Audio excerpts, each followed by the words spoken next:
The movie begins in the bustling city of Chicago, where crime rates have soared to an all-time high. News reports cover several incidents of shootings, burglaries, and murders. Everyone is affected, from children to senior citizens alike. In the midst of this chaos, we see two police officers in the aftermath of a gunfight. One of them is fatally wounded with multiple gunshots to the chest, while the other rushes him to the hospital. Upon arrival, trauma surgeon Paul Kiersey is called to attend to the injured officer. Unfortunately, before he can take any action, the cop passes away due to severe blood loss. The scene then cuts to Paul's home, where we meet his wife Lucy and their daughter Jordan. They seem to be very close to each other and often share all their secrets. Later, they attend one of Jordan's soccer games, where an annoying parent starts berating the referee. Paul playfully asks him to relax, but the man begins insulting him. Shut the hell up, you bald bitch. This angers Paul, but before he can retaliate, his wife interrupts and takes him away. Following the game, the Kiersey family goes out for lunch with Paul's brother Frank. They have a fun time chatting about their lives and work. After the meal, a valet named Miguel approaches them to retrieve their car. While doing so, he overhears the family talking about their upcoming plans. He soon realizes that they are filthy rich, and this consumes his mind with greed. So, later, as Miguel is handling their car, he secretly takes a photo of their address. You'd think a criminal would be able to memorize something like that. Cut to Wednesday evening, the Kiersey family gets ready for Paul's birthday dinner. But just when they're about to leave, he receives a call that he's needed at the hospital. Paul cannot refuse an urgent operation, so the dinner gets postponed for the next night. After he departs, the girls also head out for some shopping. Turns out they want to bake a birthday cake and surprise him. They'd forgotten to do it for tonight, so it's a good thing he had to go save lives. They return home with the supplies an hour later, but unbeknownst to them, a white van is ominously parked nearby. In the next scene, Lucy begins the preparation for the cake, while Jordan is upstairs. Everything seems to be going well until Lucy suddenly notices that the window is open. When she goes to close it, she finds dirty footprints inside the house. Alarmed, she quickly calls out for her daughter, urging her to come downstairs. But Jordan is already being held hostage by a masked intruder. Moments later, the leader of the group steps in and points his gun at Lucy. He calmly demands that she open the safe if she doesn't want any trouble. Having no other option, Lucy reluctantly complies and hands him all of their valuables. Meanwhile, Jordan is tied downstairs and left in the hands of two other accomplices. One of them tries to assault her, but the other guy intervenes and warns him to stick to the plan. This sparks a heated argument between the two, giving Jordan an opportunity to grab a nearby knife. She quickly slashes one of the intruders across the face. Lucy also arrives at the same time and seizes the opportunity to throw boiling water at the man's face. But this turns out to be a grave mistake, as the enraged leader loses his cool. Knives are fine, but water's not! And ends up shooting both the mother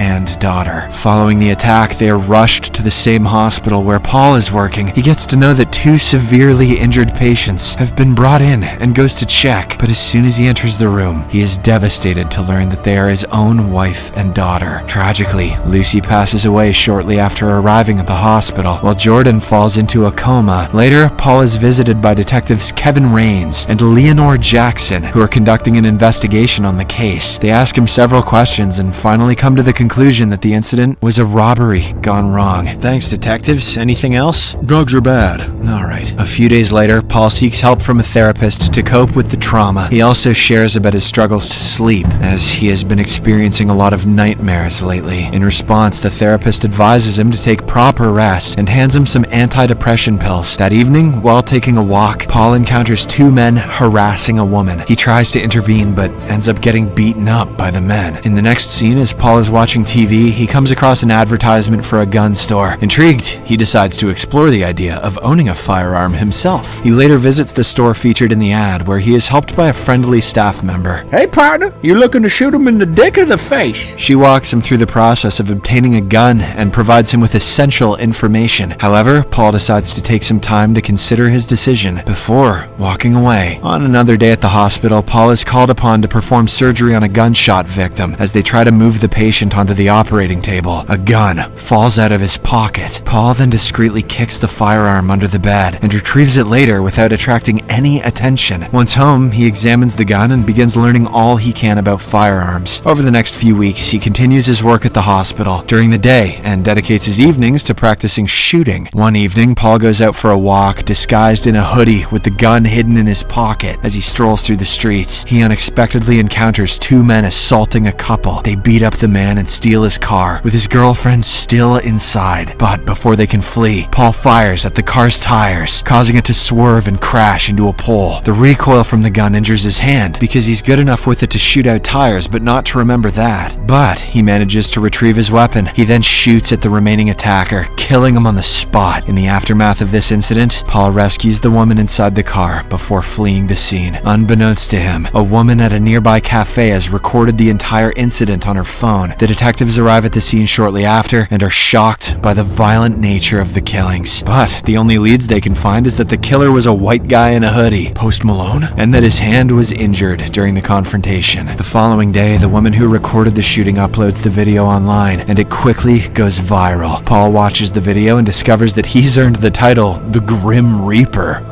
I like that. Later, at the hospital, he tends to his injured hand before beginning his work. He then attends to a new patient, a young boy who was shot in the leg by a local drug dealer known as the Ice Cream Man. Paul learns that this guy is a violent man who shoots people for no reason, and he's now got a hankering for a scoop of mint chip. Therefore, he decides to take matters into his own hands. He coerces the boy to reveal the Ice Cream Man's address, then later heads there, disguised in a hoodie. As soon as Paul spots the man, he fatally shoots him in broad daylight before making a run for it. The news once again goes viral, and the hooded man starts being labeled as a vigilante. Some support his actions and call him a guardian angel taking down criminals, but others criticize him and argue that justice should be left to the authorities. Meanwhile, Detective Raines and Jackson arrive at the crime scene where the Ice Cream Man was killed. They find the same description of the shooter, a white guy in a hoodie. This time, Detective Raines rewatches the viral video of the Grim Reaper and realizes that the assailant is left-handed. Following this, Paul is called upon to attend to another gunshot victim at the hospital. To his shock, he recognizes the person as Miguel, the valet from the restaurant. He also notices him wearing his stolen watch in his hands. Paul still tries his best to save him, but the shady valet ends up passing away. Later, Paul finds Miguel's phone and discreetly unlocks it using his fingerprint. Upon examining the device, he stumbles upon a photo of his own address taken inside his car. This confirms his suspicion that Miguel was involved in the robbery and murder. Paul then delves further into Miguel's messages and discovers that the stolen items, including his watch, are being sold at a nearby pawn shop disguised as a liquor store. Later that evening, Paul heads to the said location and discovers the pawn shop at the back. When questioned by the owner, Ponytail, he claims that he was sent by Miguel. However, this raises suspicion, prompting Ponytail to alert someone named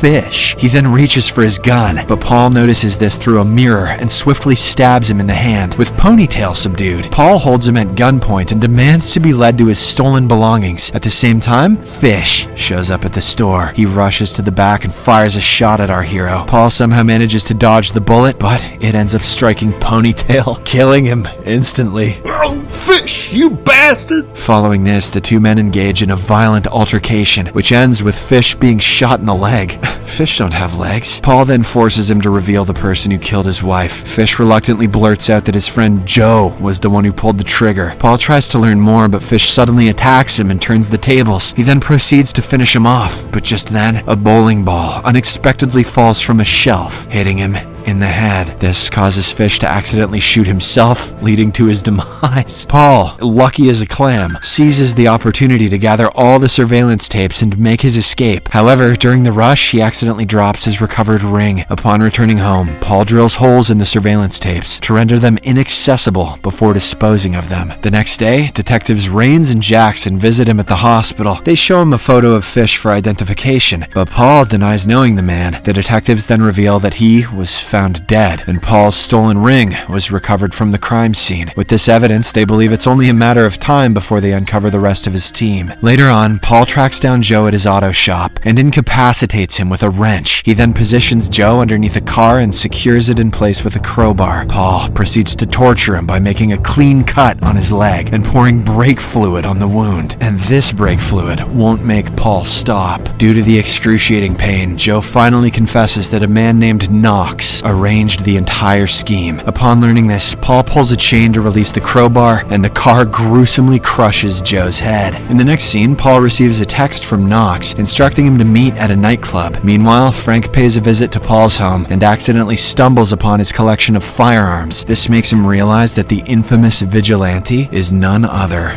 than his own brother. Elsewhere, Paul arrives at the nightclub, where he is eventually lured into the bathroom. He calls Knox, but hears the phone ringing in one of the stalls. Paul then shoots through the door, only to realize it was a trap. This exposes his identity, and Knox shoots him from behind, initiating a gunfight that leaves both men wounded. Chaos soon erupts, and people start fleeing here and there. In the end, Paul blends in with the crowd and manages to escape, while Knox contacts the detectives and provides them with a description of the assailant. He pretends to be an innocent guy who just came here to have some fun. Back at home, Paul uses his medical knowledge to patch up his gunshot wound. He then goes to the basement, where he finds Frank waiting for him. When confronted about his actions, Paul defends himself, arguing that someone must take justice into their own hands. Shortly after, they receive a call from the hospital, informing them that Jordan has finally woken up from her coma. Paul rushes to meet her, and the first thing he does is reveal that her mother passed away. Maybe talk about the weather first or something. A week later, Jordan is finally discharged from the hospital and Paul brings her home. This time, he legally buys a firearm to keep them safe. He knows that the bad guys are going to come after them sooner rather than later. One night, Paul sees someone run across their lawn, so he quickly hides Jordan inside a closet. It turns out to be none other than Knox, who has returned with 2 accomplices. Paul seems to have already made preparations, and he easily manages to kill the 2 goons. However, the cunning Knox somehow outsmarts him and shoots him in the shoulder. He then prepares to finish him off, but just then, Jordan arrives at the scene. The momentary distraction allows Paul to pull out a large gun from under the table and shoot Knox, finally killing him. In the aftermath, Detective Rains arrives at the scene for his usual investigation. He is already aware of Paul's true identity at this point, so he decides to help him out. Rains fabricates a story that Knox returned because he feared Jordan would identify him. They got into an altercation, and Paul ended up killing in self-defense. Now, with the case finally closed and the revenge complete, the father and daughter start living happily again. A few weeks later, as Paul is walking down the road, he notices a man stealing luggage from others. Having left his vigilante ways behind, he simply calls out to the man and pretends to shoot him